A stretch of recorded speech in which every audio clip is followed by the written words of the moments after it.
montage bu leen fàttee abonné yéen ñi nga xamante ni yéen a suivre seen bi Leral TV Darou Salam montage abonné leen gaaw te bës cloche bi ngeen bépp vidéo bu dugal rek yéen a ñi si njëkk a jot.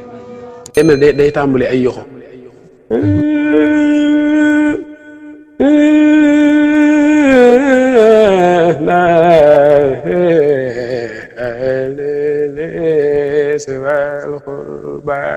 nga xam ni ay yoxo rek ngay dégg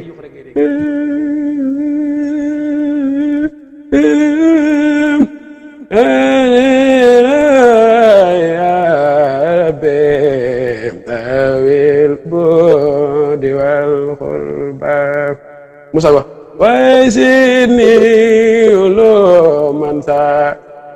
udal wasiqamatan bi rabbi ya rabbi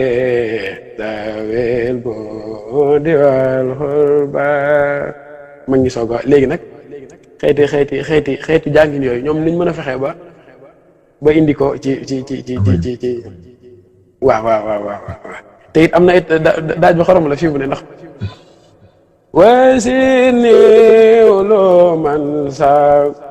udawasi xamatan bi rabbi ya rabbi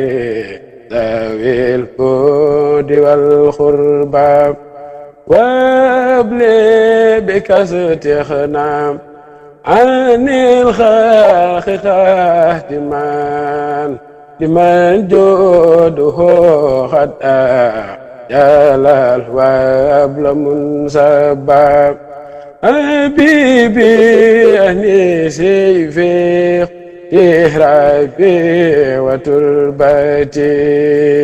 shafi xada yawman يلاخي العدة الباب حبيبي أنيسي في رهبي وتربتي في غدا يوم يلاخي العدة الباب عليه صلاة الله ثم سلامه بآل وأصحاب أوين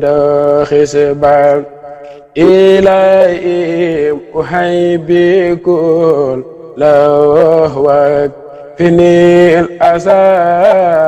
به وفيني الأحداث والنار وسبا يوني أمنا إلهي أحيي كل لأوك فيني لذابي وفيني الأداء والنار فيني لذابي وفيني الأداء awana loolu moom suñu damloo ci jëbam moo ko wax. tey léegi léegi capturé lii nii li gën xam naa fini la sayfi wa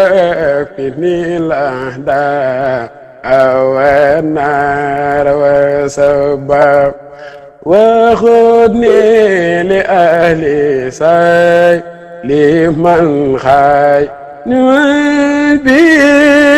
wadaban xini yebli tawal xaara wa sambab laka shukru wa ridwa